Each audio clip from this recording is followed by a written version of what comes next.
It flat out says in Judges 11:29, at that time the Spirit of the Lord came upon, I'll say him, and he went throughout the land of Gilead and Manasseh, including Mizpah, and from there he led an army against the Ammonites.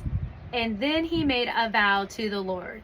He said, if you give me victory over the Ammonites, I will give the Lord whatever comes out of my house to meet me when I return in triumph. I will sacrifice it as a burnt offering. So that really stood out again to me this year, because it just shows how quickly we can be of the Holy Spirit. We can have God living through us and still speak out of our flesh. Our flesh can still override it. Our flesh can still overpower it. If we allow our pride, just our ignorance to come through, it's wild to me how quickly we can be of the Holy Spirit, but still our flesh can just overpower. And that's free will. So that goes back to that free will again.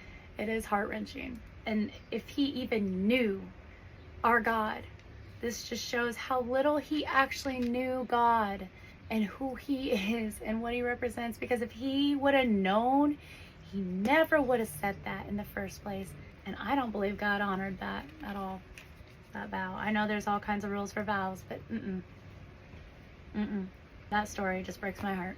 It just shows that you can be filled with the Holy Spirit and how dangerous it can be to still not keep ourselves in a humbled state, a posture of humility, bowed before him, being cautious of our words, not speaking until he says to speak. How important it is that even though we have the Holy Spirit living inside of us today constantly when we accept Jesus into our life, it does not mean that we still cannot outstep